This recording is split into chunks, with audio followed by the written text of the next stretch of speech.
Check this out. We have a very simple Python script here that apparently doesn't look dangerous or suspicious at all. We have some simple code here, like this clear function that clears stuff from the terminal, then a list of frames that contains some animation frames. We're basically printing these frames one by one, which makes it look like a simple animation. The only thing that looks a bit suspicious here is this random module. We have a typo here, but as you know, if you have the Python extension installed in Visual Studio Code, it shows you errors in your code, such as typos or syntax errors. For example, if I add another E to the time module, you can see we get an error because there is no module with that name. But it's not the same for this module. If I run this script now, it takes a few seconds to start, and we can see this small animation here.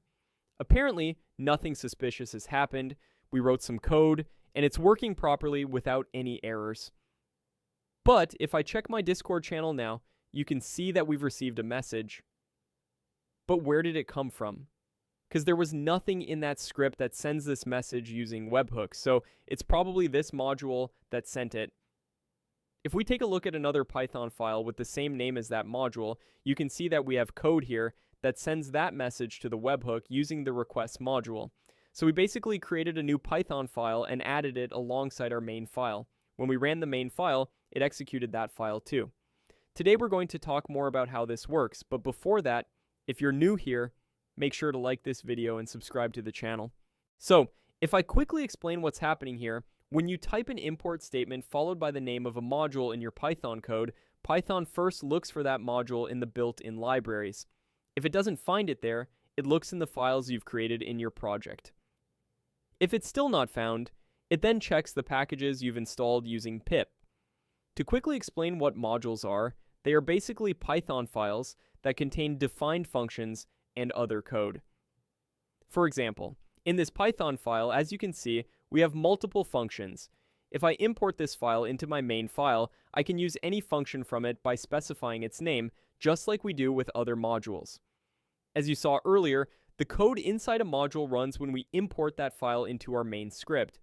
What hackers do is create malicious packages like this and give them common names, often with small typos to make them look like the original ones.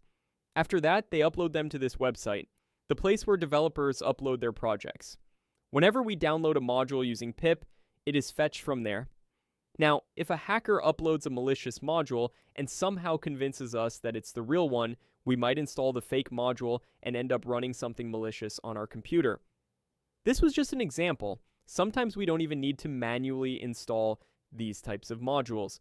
A script can include a function that automatically downloads the required module from that website. If you're just getting started and don't know much about these things, there's a high chance you could fall for it. So before downloading any module using pip, make sure to search for it on Google at least once. Many popular modules are widely discussed and used by developers, and if there's any malware associated with them, you'll likely find warnings about it.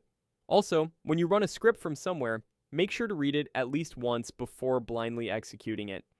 This often happens with script kiddies, people who run scripts made by others just to appear like hackers. Most of the time, they end up getting hacked themselves. If you don't know how to read code and have zero experience writing or understanding it, you can copy the code and paste it into an AI chatbot to have it reviewed for you. Avoid downloading cracked software or Python scripts that claim to do something suspicious. You might end up losing your data. Also, make sure your system is always updated. Don't turn off Microsoft Defender, as it blocks many threats for you. Anyway, that's all for this short video. Let me know in the comments section what you think about it. Also, make sure to like this video and subscribe to the channel. Thank you for watching, and peace out.